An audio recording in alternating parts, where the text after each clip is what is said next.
Kata Nabi dalam hadis yang selanjutnya ini, akhzul ujrah ala qiraatil Quran. Ini jangan tersinggung ya, yang punya anak-anak yang pandai baca Quran. Kata Nabi begini, salah satu tanda akhir zaman kata Nabi itu, akhzul ujrah ala qiraatil Quran, mengambil upah dari baca Quran. Mengambil upah dari baca Quran. Kita lihat dulu, jangan langsung dipotong. Kalau dipotong langsung banyak yang kabur tuh. Berarti nggak boleh kami ngaji kemudian dibayar tuh, nggak boleh. Ntar dulu kita lihat. An Imran ibn Husain annahu marra bi rajulin wa huwa yaqra ala qaumin falamma faragha sa'alahum ma'alan. Ini kata dia, Imran berjalan, Imran ibn Husain berjalan di hadapan seorang laki-laki. Ketika itu laki-laki sedang baca Al-Quran. Selesai baca Al-Quran, falamma faragha, kemudian sudah kosong, sa'alahum ma'alan, laki-laki tadi yang baca Quran tadi minta duit, minta upah. Oke, minta duit atau minta upah. Faqala Imran, inna lillahi wa inna ilaihi raji'un. Kata Imran, itu inna lillahi wa inna ilaihi raji'un. Artinya gini, dia takjub. Oh, kok bisa begini nih? Astagfirullah, itulah bahasa kita. Kemudian sami'tu Rasulullah sallallahu alaihi wasallam yaqul, aku pernah mendengar baginda Nabi berkata, man qara al-Quran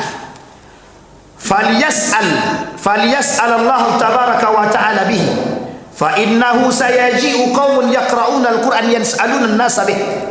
Kata Imran tadi, nak pernah mendengar Nabi berkata, kata dia, man qara al-Quran, ada orang yang membaca Al-Quran, seharusnya orang-orang yang membaca Al-Quran ini meminta keberkahan daripada Allah. Tapi akan datang satu kaum, kata Nabi, orang-orang baca Quran meminta upah daripada hasil bacaannya. Ini yang saya maksud adalah orang-orang yang menjualkan Al-Qurannya. Fima qara'tul Quran, qara'tul Qur'ana fika, wa yaqulu Allahu kadzabta wa taqulu al-malaika kadzabta, qara'tul Qur'ana liyuqalu qari'an. Dinukil oleh Imam An-Nawawi dalam kitabnya Tibyan fi Adab Hamalatil Quran, ada orang yang mempelajari ilmu Al-Quran liyusiba minhu dunya. Ada orang yang membaca Al-Quran, mempelajari Al-Quran untuk mendapatkan duit. Contohnya begini, Pak Imam yang disini, Pak Imam ya, ada orang bilang begini, ini zahir Pak, apa kata dia? Aku tidak mau jadi imam masjid Sianu itu kalau masjid aku tidak dibayar 500.000 per hari. Ini yang disebut dengan minta duit. Kata Syekh Yusuf Al-Qardawi, kalau dikasih terima, kalau tidak dikasih jangan pernah minta. Menjaga marwah daripada seorang yang berilmu. Maka Bapak Ibu, haram bagi seorang dai meminta kepada pengurus masjid untuk dibayar. Itu haram hukum Pak, haram. Tapi kalau kata Yusuf Al-Qardawi, kalau diberi terima, kalau tidak diberi jangan pernah minta. Kenapa? Marwah seorang alim, marwah seorang yang berilmu, itu penting Pak untuk disampaikan. Tapi kalau sekarang ini Pak Ustaz begitu, itu pandai-pandai kacamata kita sekarang melihat, pandai-pandai dengan kacamata kita melihat. Kenapa saya katakan demikian? Karena akhir zaman itu isinya ulama su, ulama su. Yang paling ditakuti oleh Nabi, yang paling dikhawatirkan dari umatnya bukan Dajjal, tapi ulama su. Tahu Bapak Ibu ulama su? Ulama yang menjual agamanya demi dunianya. Demi apa Bapak Ibu? Demi piti. Ini tuh isyarat Pak, isyarat. Kata Nabi, inna akhwafa ma'akha, kata Umar bin Khattab, inna akhwafa ma'akhafu ala ummati munafiqun alimul lisan. Itu dia yang paling takuti. Makanya disebut dengan penjualan lisan. Penjualan lisan. Ini yang ditakutkan di akhir zaman Pak. Banyak yang seperti ini nanti akan banyak kita temukan. Sekarang saja sudah mulai Pak. Baru-baru ini ada seorang, ya tapi kita tak boleh sampaikan namanya, dimintalah oleh masjid, musola, diminta oleh musola untuk jadi imam sekaligus tinggal di situ. Mereka tahu bahwa beliau ini punya kelebihan di situ. Dimintalah Pak untuk jadi imam sekaligus jadi qarim di situ. Mendengar nama musola, musola ya Pak Ustaz? Iya musola. Langsung berubah ya Pak. Anda dulu lah Ustaz. Coba bayangkan Pak. Orang sekarang milih-milih Pak, milih-milih. Makanya mohon maaf, kenapa banyak musola-musola di pinggir itu sulit mencari? Ya sekelas musola Pak. Mereka bandingkan musola dengan masjid. Allah kalau musola paling berapa lah duitnya katanya. Miris kita hari ini Pak, miris. Jadi kita berharap jamaah itu bisa berubah, sementara begini, itu yang kita susahkan. Na'udzubillahi min. Jadi Bapak Ibu, doakan guru-guru itu, doakan para dai-dai ini semoga ikhlas dan betul-betul mengharap dengan ridhonya Allah. Betul-betul Pak doakan. Betul-betul harus Bapak Ibu doakan. Istiqomah itu berat Pak, sangat berat sekali.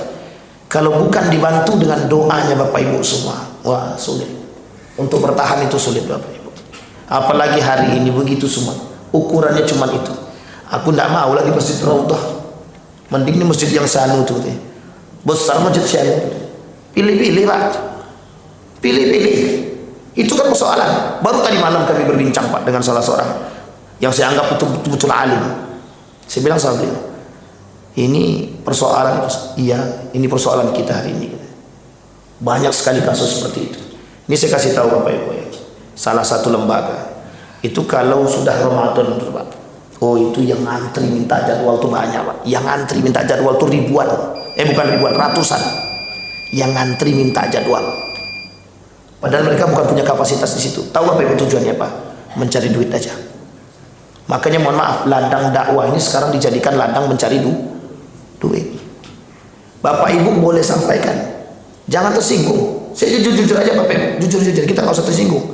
Jangan tersinggung, karena kalau hidup ini memang harus disinggung. Kalau tak tersinggung, kapan sadarnya? Karena itu persoalan Pak. Dan ini persoalan semua Pak. Bukan hanya di sini saja, di semua tempat itu persoalan. Di mana-mana. Nah, ini makanya kalimat itu kata Nabi disampaikan di sini.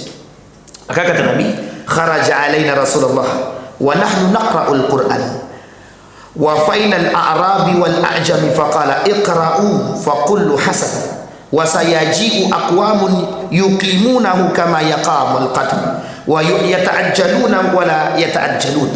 Nabi sudah memperingatkan kepada kita, kelak akan muncul kaum-kaum yang mendahulukan kepentingan dunia ketimbang akhirat. Yata'ajjaluna wa la yata'ajjalun. Ini bayangkan Bapak Ibu, ada kelompok yang akan lebih mementingkan mendahului kepentingan dunia ketimbang kepentingan akhirat. Jadi semakin hari, kata Imam Ghazali itu betul, yang disampaikan oleh Imam Ghazali itu benar betul Pak, sangat betul sekali, sampai hari ini terbukti.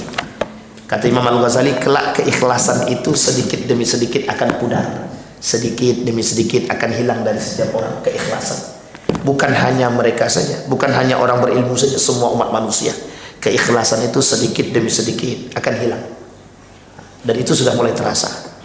Memandang ikhlas itu sudah dijadikan sinetron film. Ikhlas atau enggak? Ikhlas aku.